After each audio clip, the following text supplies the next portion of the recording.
On the Origin of the World. Narrated by Matthew Schmitz.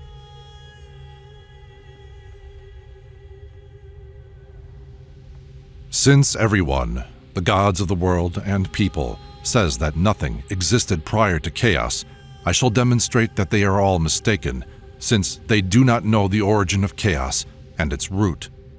Here is the demonstration. How agreeable it is to all people to say that chaos is darkness. But actually, chaos comes from a shadow that has been called darkness.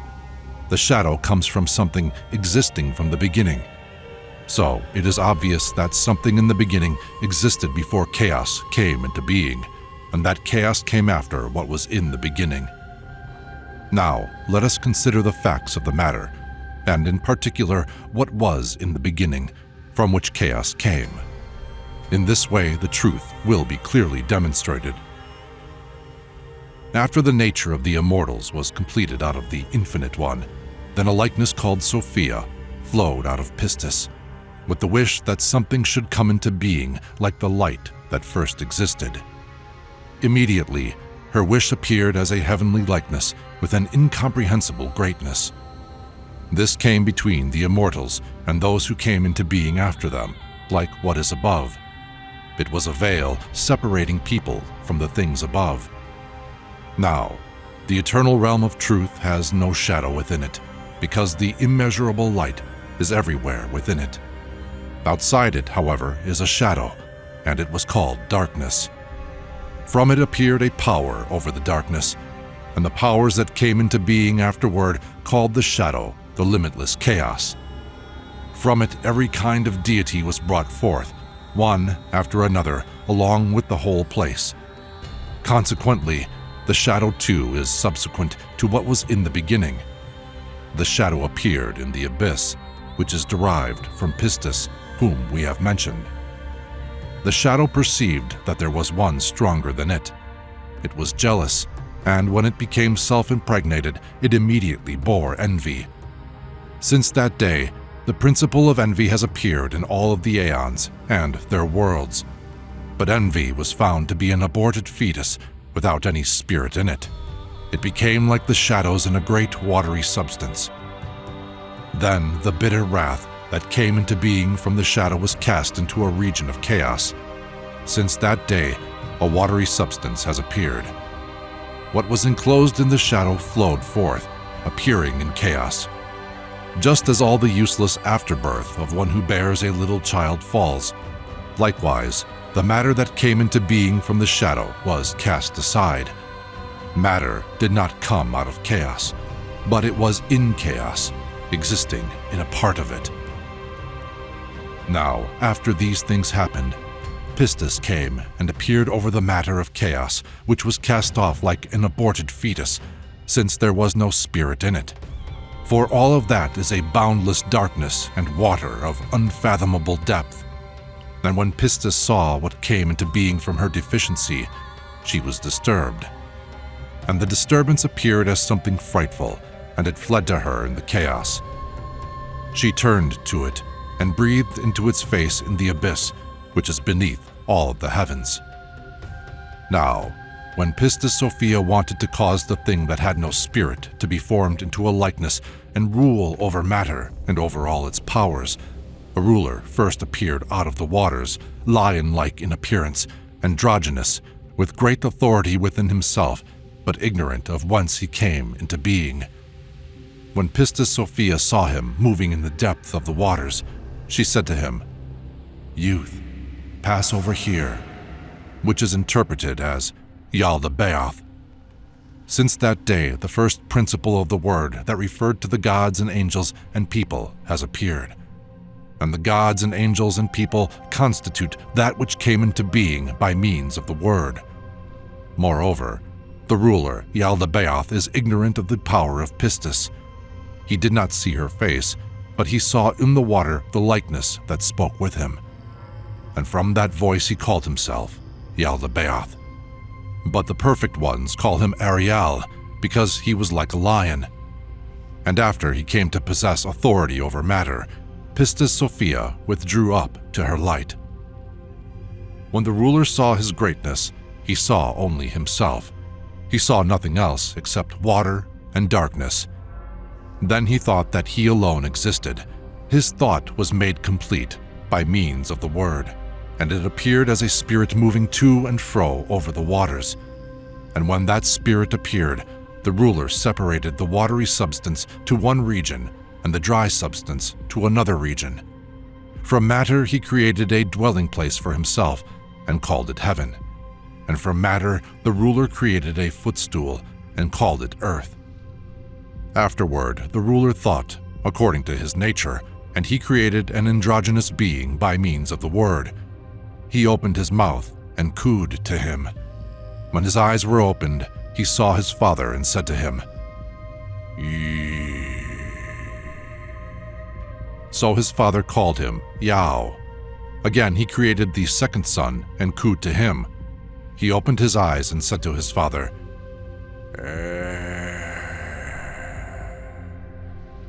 So his father called him Eloe. Again he created the third son and cooed to him. He opened his eyes and said to his father,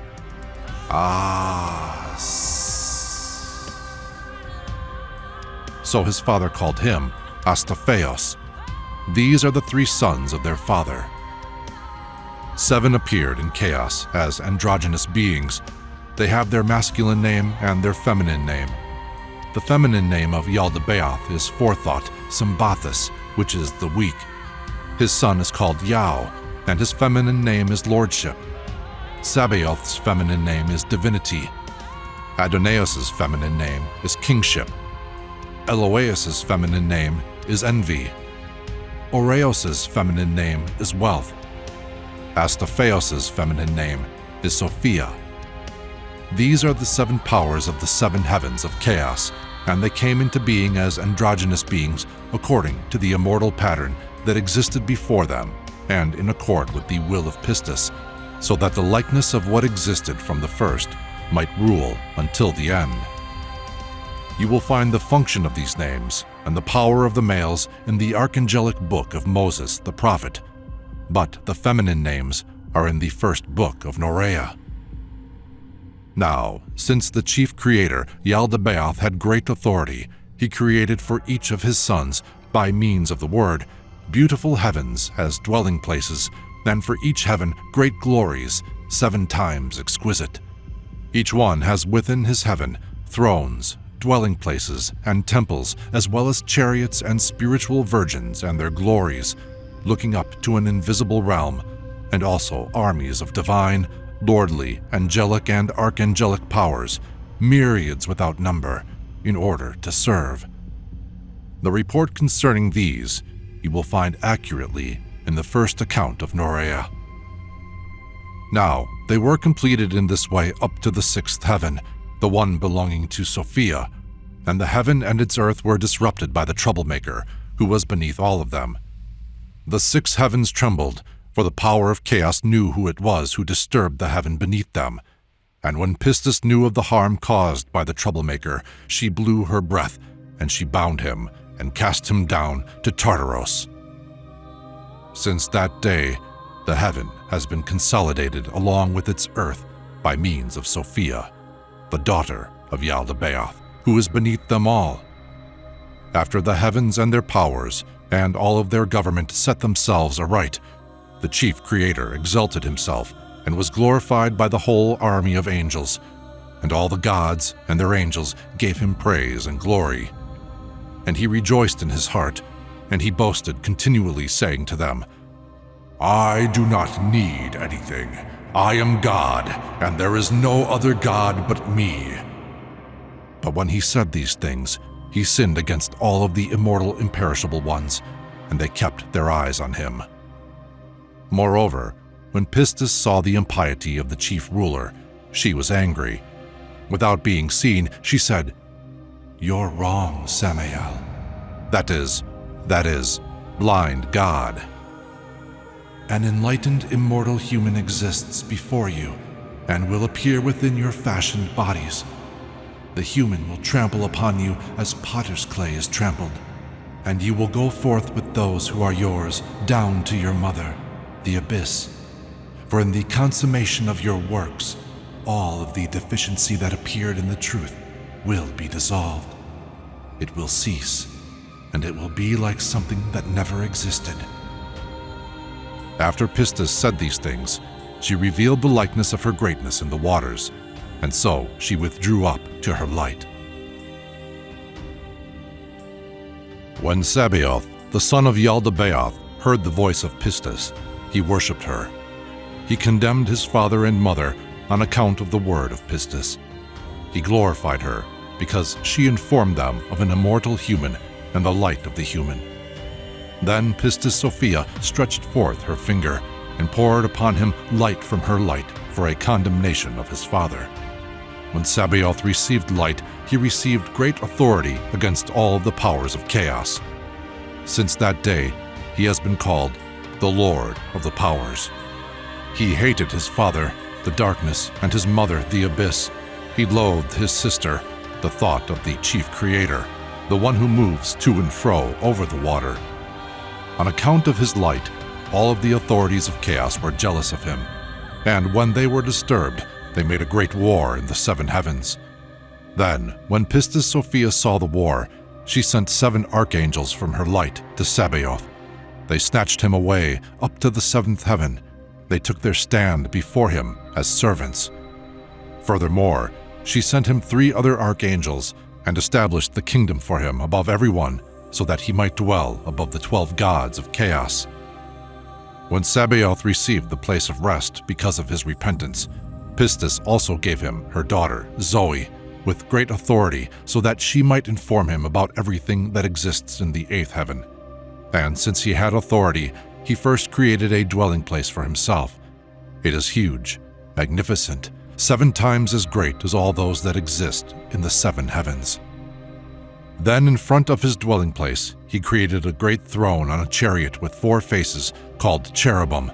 And the cherubim throne has 8 shapes on each side of the 4 corners, forms of lions and bulls and humans and eagles, so that all of the forms total 64 forms, and 7 archangels stand before him. He is the 8th, having authority.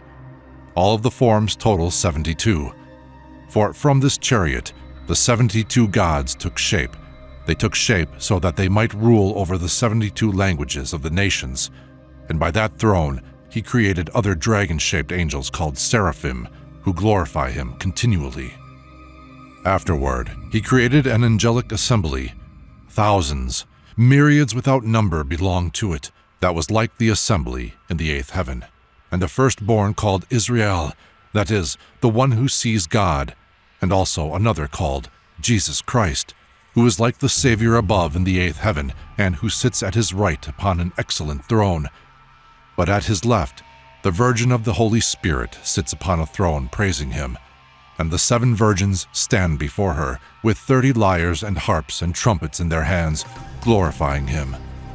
And all of the armies of angels glorify him and praise him, but he sits on a throne concealed by a great light cloud, and there was no one with him in the cloud except Sophia, the daughter of Pistus, teaching him about all those that exist in the 8th heaven, so that the likeness of those might be created, in order that his kingdom might continue until the consummation of the heavens of chaos and their powers. Now, Pistus Sophia separated him from the darkness and summoned him to her right, but the chief creator she put at her left. Since that day, right has been called justice, but left has been called injustice. Moreover, because of this, they all received a realm in the assembly of justice, and injustice is set over all their creations. When the chief creator of chaos saw his son Sabaoth, and that the glory in which he dwells is more exquisite than all the authorities of chaos, he was jealous of him. And when he was angry, he conceived death from his own death. It was set up over the 6th heaven. Sabaoth had been snatched away from there, and thus the number of the 6 authorities of chaos was completed. Then, since death was androgynous, he mixed with his nature and conceived 7 androgynous children. These are the names of the males: envy, wrath, weeping, sighing, mourning, lamenting, tearful groaning.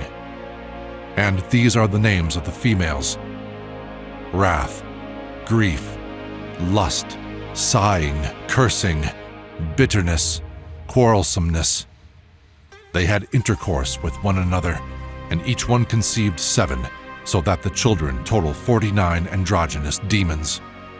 Their names and their functions you will find in the Book of Solomon. In the presence of these, Zoe, who dwells with Sabaoth, created 7 good androgynous powers. These are the names of the males: not jealous, blessed, joyful, true, not envious, beloved, trustworthy. And these are the names of the females: peace, gladness, rejoicing, blessedness, truth, love, faith. And many good and guileless spirits come from these. Their accomplishments and their functions you will find in the configurations of the fate of heaven beneath the 12. But when the chief creator saw the likeness of Pistus in the waters, he grieved, especially when he heard her voice, which was like the first voice that called to him out of the water. When he knew that this was the one who named him, he groaned and was ashamed on account of his transgression. And when he actually knew that an enlightened, immortal human existed before him, he was greatly disturbed, because previously he had said to all the gods and their angels, "I am God, and there is no other God but me." For he had been afraid that they might know that another existed before him and condemn him. But he, like a fool, despised the condemnation and acted recklessly and said, "If something exists before me, let it appear so that we might see its light." And immediately, look, light came out of the 8th heaven above and passed through all the heavens of the earth. When the chief creator saw that the light was beautiful as it shone forth, he was amazed and very much ashamed. When the light appeared, a human likeness, which was very wonderful, was revealed within it. And no one saw it except the chief creator alone and the forethought who was with him. But its light appeared to all the powers of the heavens. Therefore, they were all disturbed by it. Then, when forethought saw the messenger, she became enamored of him, but he hated her because she was in darkness. Moreover, she desired to embrace him, but she was not able. When she was unable to quench her love, she poured out her light upon the earth. From that day, that messenger was called Adam of Light, which is interpreted the enlightened man of blood. And the earth upon which the light spread was called Holy Adamus, which is interpreted as the holy steel-like earth. At that time, all the authorities began to honor the blood of the Virgin, and the earth was purified because of the blood of the Virgin. But especially, the water was purified by the likeness of Pistus Sophia, who appeared to the chief creator in the waters. Rightly then has it been said, through the waters. Since the holy water gives life to everything, it purifies it too. Out of this first blood, Eros appeared, being androgynous. His masculine nature is Eros, because he is fire from the light. His feminine nature is that of a soul of blood, and is derived from the substance of forethought. He is very handsome in his beauty, having more loveliness than all the creatures of chaos. Then, when all the gods and their angels saw Eros, they became enamored of him. But when he appeared among all of them, he made them inflamed. Just as many lamps are kindled from a single lamp, and the light shines but the lamp is not diminished, so also Eros was scattered in all the creatures of chaos, but was not diminished.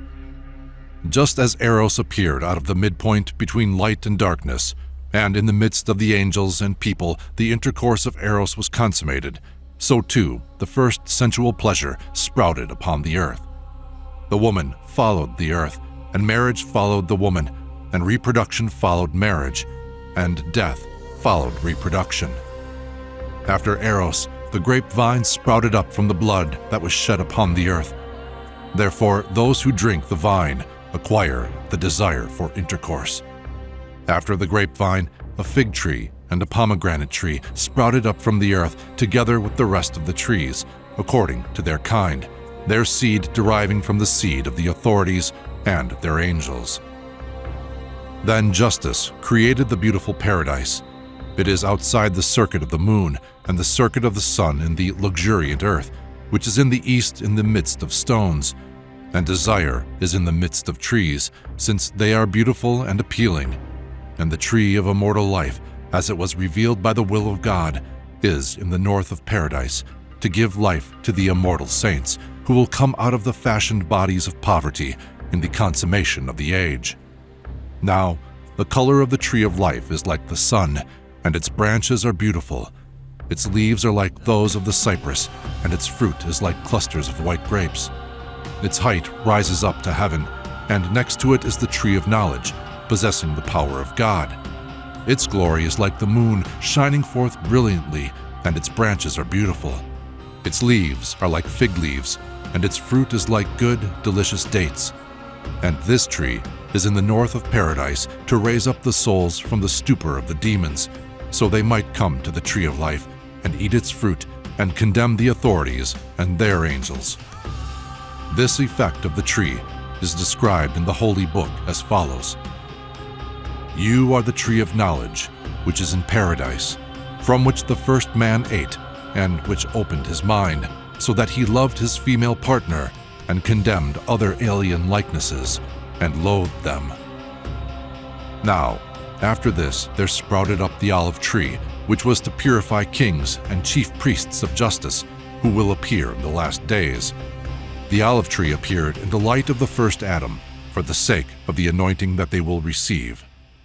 But the first Psyche loved Eros, who was with her, and poured her blood upon him and upon the earth. Then from that blood the first rose sprouted upon the earth out of the thorn bush, for a joy in the light that was to appear in the bramble. After this, the beautiful, fragrant flowers sprouted up from the earth, according to their kind, from the blood of each of the virgins of the daughters of Forethought. When they had become enamored of Eros, they poured out their blood upon him and upon the earth. After these things, every herb sprouted up in the earth, according to its kind, having the seed of the authorities and their angels. After these things, the authorities created from the waters all species of beasts and reptiles and birds, according to their kind, having the seed of the authorities and their angels. But before all these things, when Adam of Light appeared on the first day, he remained upon the earth about 2 days. He left the lower Forethought in heaven and began to ascend to his light, and immediately darkness came upon the whole world. Now, when Sophia, who is in the lower heaven, wanted to receive authority from Pistus, she created great luminaries and all the stars, and put them in the heaven to shine upon the earth, and to perfect chronological signs and seasons and years and months and days and nights and seconds, and so on. And thus everything up in the sky was ordered. Now, when Adam of Light wanted to enter his light, that is, the 8th heaven, he was unable because of the poverty that had mixed with his light. Then he created a great eternal realm for himself. In that eternal realm, he created 6 realms and their worlds, 6 in number, which are 7 times better than the heavens of chaos and their worlds. But all these realms and their worlds exist within the infinite region that is between the 8th and chaos beneath it, and they are reckoned with the world that belongs to the poverty. If you wish to know the arrangement of these, you will find it written in the 7th cosmos of Heralius the prophet. Before Adam of Light withdrew in the chaos, the authorities saw him. They laughed at the chief creator because he lied, saying, "I am God, and there is no other God but me." When they came to him, they said, "Is this not the God who ruined our work?" He answered and said, "Yes, but if you wish that he not be able to ruin our work, come, let's create a human being from the earth according to the image of our body and according to the likeness of this being to serve us, so that whenever this being sees his likeness, he may become enamored of it. Then he will no longer ruin our work, but we shall make those who are born from the light our servants through all the time of this age." Now, all this came to pass according to the forethought of Pistus, in order that humankind might appear after this likeness, and condemned them on account of their fashioned bodies, and their fashioned bodies became fences for the light. Then the authorities received knowledge necessary to create people. Sophia Zoe, who is with Sabaoth, anticipated them and laughed at their decision because they were blind. In ignorance, they created him against themselves. They do not know what they do. Because of this, she anticipated them. She created her human being first in order that he might tell their fashioned body how to scorn them and thus to escape them. Now, the birth of the instructor occurred in this way. When Sophia let a drop of light fall, it floated on the water. Immediately, a human being appeared, being androgynous. She molded that drop first as a female body. Afterward, she molded it with the body in the likeness of the mother who appeared, and she finished it in 12 months. An androgynous human being was conceived, whom the Greeks call Hermaphrodite, while the Jews call his mother Eve of life, that is, the instructor of life. Her child is the creature who is Lord. Afterward, the authorities called it the beast in order to lead their fashioned bodies astray. The meaning of the beast is the instructor, for it was found to be wiser than all beings. Moreover, Eve is the first virgin who gave birth without a man. She is the one who functioned as her own midwife. On account of this, it is said concerning her that she said,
What he decides, he speaks with reason. I am becoming, but I have born a lordly man.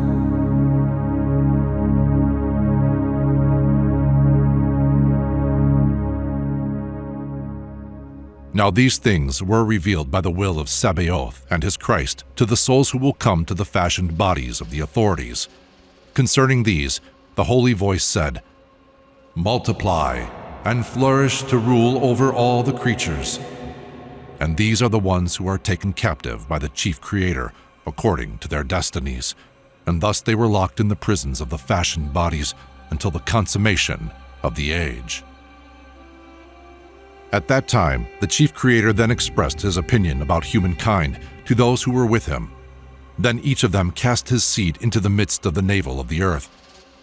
Since that day, the 7 rulers have formed humankind with his body like their body, but his likeness is like the human who appeared to them.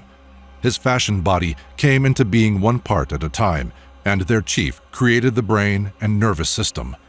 Afterward, the person appeared like the one before him. He became a person with soul, and he was called Adam, that is, Father, after the name of the one who was before him. Now, after Adam was made, he left him as a lifeless vessel, since he had taken form like an aborted fetus with no spirit in him. Regarding this, when the chief ruler remembered the word of Pistus, he was afraid that the true human might come into his fashioned body and rule over it. Because of this, he left this fashioned body 40 days without soul, and he withdrew and left him. But on the 40th day, Sophia Zoe sent her breath into Adam, who was without soul. He began to move upon the earth, but he could not stand up. Now, when the 7 rulers came and saw him, they were very much disturbed. They walked up to him and seized him, and the chief ruler said to the breath within him, "Who are you? And from where have you come here?" It answered and said, "I came through the power of the human for the destruction of your work." When they heard, they glorified him because he gave them rest from their fear and concern. Then they called that day the Day of Rest, because they rested themselves from their troubles. And when they saw that Adam could not stand up, they rejoiced. They took him and left him in paradise and withdrew up to their heavens. After the Day of Rest, Sophia sent Zoe, her daughter, who was called Eve, as an instructor to raise up Adam, in whom there was no soul, so that those whom he would produce might become vessels of the light. When Eve saw her male partner cast down, she pitied him, and she said, "Adam, live, rise up on the earth." Immediately her word became an accomplished deed, for when Adam rose up, immediately he opened his eyes. When he saw her, he said, "You will be called the mother of the living, because you are the one who gave me life." Then the authorities were informed that their fashioned body was alive and had risen, and they were very much disturbed. They sent 7 archangels to see what had happened. They came to Adam, and when they saw Eve speaking with him, they said to one another, "What is this enlightened woman? For truly she resembles the likeness that appeared to us in the light. Now come, let us seize her and cast our seed into her, so that when she is polluted, she will not be able to ascend to her light, but those whom she bears will serve us. But let us not tell Adam, because he is not from us. Rather, let us bring a stupor upon him and suggest to him in his sleep that she came into being from his rib, so that the woman may serve and he may rule over her."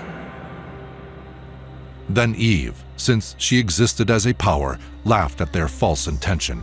She darkened their eyes and secretly left her likeness there with Adam. She entered the tree of knowledge and remained there. They pursued her. Then she revealed to them that she had entered the tree and had become the tree. And when the blind ones fell into a great fear, they ran away. Afterward, when they sobered up from the stupor, they came to Adam. And when they saw the likeness of that woman with him, they were troubled, thinking that this was the true Eve. And they acted recklessly, and came to her and seized her and cast their seed upon her. They did it deceitfully, defiling her not only naturally, but also abominably, first defiling the seal of her voice, which had spoken with them, saying, "What is it that exists before you?" They meant to defile those who might say at the consummation of the age that they had been born of a true human by means of the word. And they were deceived, not knowing that they had defiled their own body. It was the likeness that the authorities and their angels defiled in every way. First Eve conceived Abel from the first ruler, and she bore the rest of the sons from the 7 authorities and their angels. Now, all this came to pass according to the forethought of the chief creator, so that the first mother might bear within herself every seed, mixed and joined together with the fate of the world and its configurations and justice. A plan came into being because of Eve, so that the fashioned bodies of the authorities might become fences for the light. Then the light will condemn them through their fashioned bodies.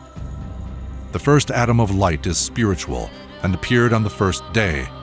The second Adam is a person with soul and appeared on the 6th day, called Aphrodite.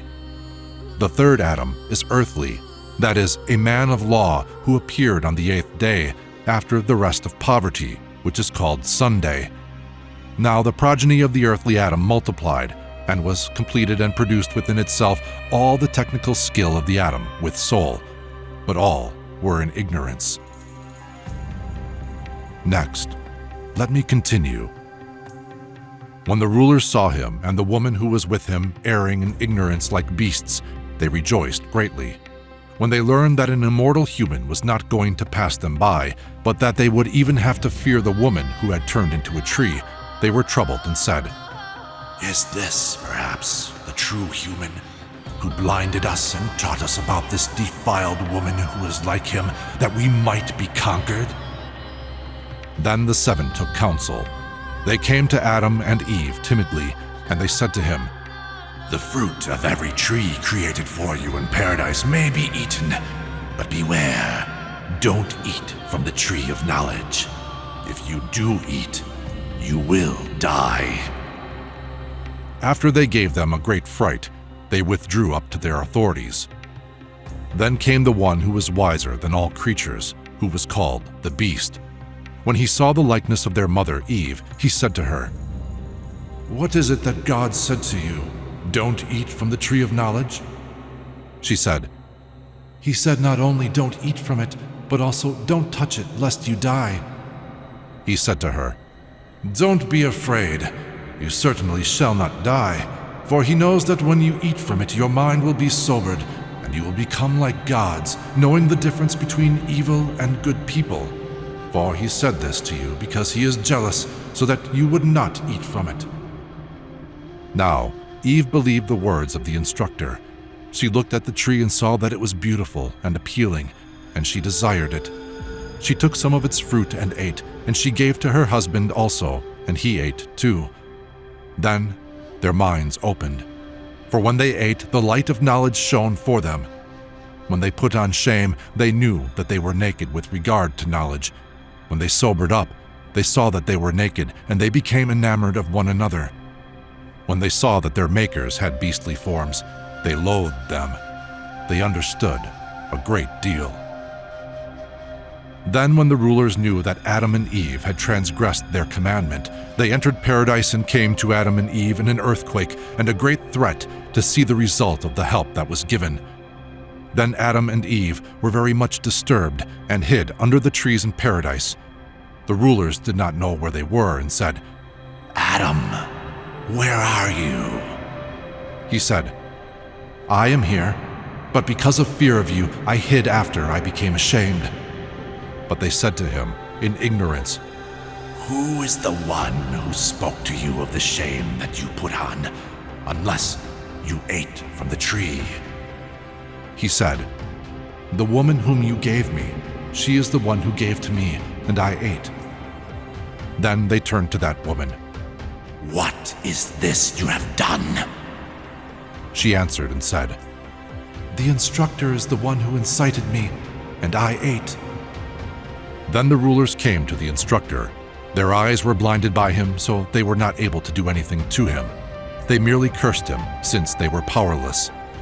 Afterward, they came to the woman, and they cursed her and her offspring.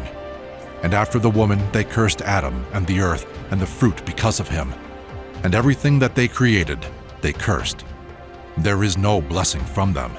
Good cannot come from evil. Since that day, the authorities knew that truly there was something stronger than they. They would not have known except that their commandment was broken. They brought a great envy into the world only because of the immortal human. Now, when the rulers saw that their Adam had acquired a different knowledge, they wanted to test him. They gathered all the domestic animals and wild beasts of the earth and the birds of the heaven and brought them to Adam to see what he would call them. When he saw them, he gave names to their creatures. They were troubled because Adam had sobered up from all ignorance. They gathered together and took counsel and said, "Look, Adam has become like one of us, so that he understands the difference between light and darkness. Now, perhaps he will be deceived as with the tree of knowledge, and will come to the tree of life and eat from it, and become immortal, and rule and condemn us, and regard us and all our glorious folly. Then he will pass judgment on us and the world. Come, let's cast him out of paradise, down to the earth, the place from where he was taken, so that he will no longer be able to know anything better than we can." And so they cast Adam and his wife out of paradise. And what they had done did not satisfy them. Rather, they were still afraid. They came to the tree of life, and they set great terrors around it, fiery living beings called cherubim, and they left a flaming sword in the midst, turning continually with a great terror, so that no one from among earthly beings might ever enter that place. After these things, when the rulers had become jealous of Adam, they wanted to diminish the human lifetimes, but they were unable because of fate, which was established since the beginning. For their lifetimes were determined, for each of the people 1,000 years according to the circuit of the luminaries. But although the rulers were not able to do this, each of the evildoers took away 10 years, so all of the remaining time amounts to 930 years, and these are spent in grief and weakness and in evil distractions.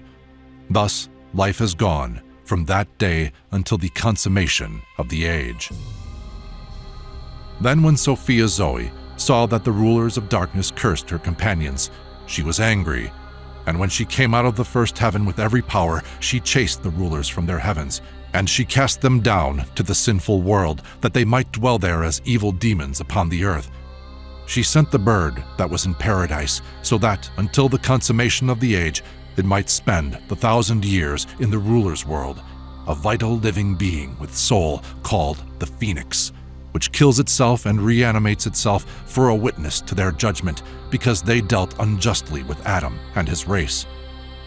There are 3 human beings and their descendants in the world until the consummation of the age: the spiritual and the psychical and the earthly. This is like the 3 kinds of phoenixes of paradise. The first is immortal, the second attains 1,000 years. As for the third, it is written in the holy book that it is consumed. Likewise, 3 baptisms exist. The first is spiritual, the second is by fire, the third is by water. Just as the phoenix appears as a witness for the angels, so too the water serpents in Egypt have become a witness to those who go down for the baptism of a true person. The 2 bulls in Egypt, insofar as they indicate the sun and the moon as a mystery, exist for a witness to Sabaoth, that Sophia of the world has been exalted above the sun and the moon from the day when she created them and sealed her heaven until the consummation of the age. And the worm that is brought forth from the phoenix is also a human being. It is written of it, "The just will sprout like the phoenix." The phoenix first appears alive, and dies, and rises again as a sign of what appears at the consummation of the age. These great signs appeared only in Egypt, not in other lands, signifying that it is like the paradise of God. Let us come back to the rulers of whom we spoke, that we might present an explanation of them. For when the 7 rulers were cast from their heavens down upon the earth, they created for themselves angels, many demonic angels, to serve them. But these demons taught humankind many errors with magic and potions and idolatry and shedding of blood and altars and temples and sacrifices and libations to all the demons of the earth, having as their co-worker Fate, who came into being according to the agreement by the gods of injustice and justice. And thus, when the world came into being, it wandered astray in distraction throughout all time. For all the people who are on the earth served the demons from the creation until the consummation of the age, both the angels of justice and the people of injustice. Thus the world came to be in distraction and ignorance and stupor. They all erred until the appearance of the true human. Enough for you to this point. Next, we shall consider our world so that we might complete the discussion of its structure and its government in a precise manner. Then it will be clear how belief in hidden things, which have been apparent from the foundation to the consummation of the age, came about. Now, I come to the main points about immortal humankind. I shall explain why the beings belong to the immortal human are here. When a multitude of people came into being through Adam, who was fashioned, and from matter, and when the world was filled, the rulers reigned over it. That is to say, they held it in ignorance. What is the cause? It is this. Since the immortal Father knows that deficiency of truth came into being among the eternal realms and their worlds, when he wanted to bring to naught the rulers of destruction by means of their fashioned creatures, he sent your likenesses, namely, the blessed little guileless spirits, down to the world of destruction. They are not strangers to knowledge, for all knowledge is an angel who appears before them, who stands in front of the Father and is not powerless to give them knowledge. Immediately, Whenever they appear in the world of destruction, they will first reveal the pattern of incorruptibility for condemnation of the rulers and their powers. Moreover, when the Blessed Ones appeared in the fashioned bodies of the authorities, they were envied, and because of envy, the authorities mixed their seed with them to defile them, but they were not able. Moreover, when the Blessed Ones appeared in their light, they appeared distinctively, and each one of them from their land revealed their knowledge to the assembly that appeared in the fashioned bodies of destruction. The assembly was found to have every seed because of the seed of the authorities that was mixed with it. Then the Savior made all of them one. And the spirits of these appeared, being superior and blessed, but varying in election, and many others are kingless and superior to everyone who is before them. Consequently, 4 races exist. There are 3 that belong to the kings of the 8th heaven, but the 4th race is kingless and perfect above them all.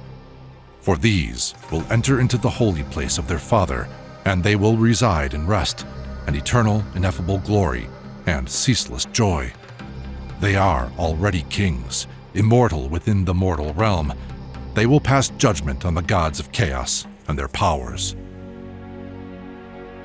Now the Word, who is more exalted than anyone, was sent for this work only, to announce what is unknown.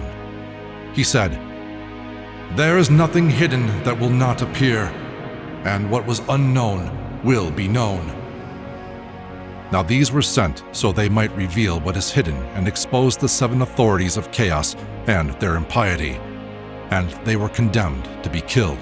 So when all the perfect ones appeared in the fashioned bodies of the rulers and revealed incomparable truth, they put to shame every wisdom of the gods, and their fate was discovered to be condemnable. Their power dried up, their dominion was destroyed, and their forethought and their glory became empty. Before the consummation of the age, the whole place will be shaken by great thunder. Then the rulers will lament, crying out on account of their death. The angels will mourn for their human beings, and the demons will weep for their times and seasons, and their people will mourn and cry out on account of their death. Then the age will begin, and they will be disturbed. Their kings will be drunk from the flaming sword and will make war against one another, so that the earth will be drunk from the blood that is poured out, and the seas will be troubled by that war. Then the sun will darken, and the moon will lose its light. The stars of heaven will disregard their course, and great thunder will come out of great power that is above all the powers of chaos, the place where the firmament of the woman is situated. When she has created the first work, she will take off her wise flame of afterthought and will put on irrational wrath. Then she will drive out the gods of chaos, whom she had created together with the chief creator. She will cast them down to the abyss. They will be wiped out by their own injustice. For they will become like the mountains that blaze out fire, and they will consume one another until they are destroyed by their chief creator. When he destroys them, he will turn against himself and destroy himself until he ceases to be. And their heavens will fall upon one another, and their powers will burn. Their realms will also be overthrown. And the chief creator's heaven will fall and split in 2. Likewise, his stars in their sphere will fall down to the earth, and the earth will not be able to support them. They will fall down to the abyss, and the abyss will be overthrown. The light will cover the darkness and obliterate it. It will become like something that never existed. And the source of the darkness will be dissolved. The deficiency will be plucked out at its root and thrown down to the darkness. And the light will withdraw up to its root, and the glory of the unconceived will appear, and it will fill all the eternal realms when the prophetic utterances and the writings of those who are rulers are revealed and are fulfilled by those who are called perfect. Those who were not perfected in the unconceived Father will receive their glories in their realms and in the kingdoms of immortals, but they will not ever enter the kingless realm. For it is necessary that everyone enter the place from which he has come. Each one, by his deeds and his gnosis, will reveal his nature.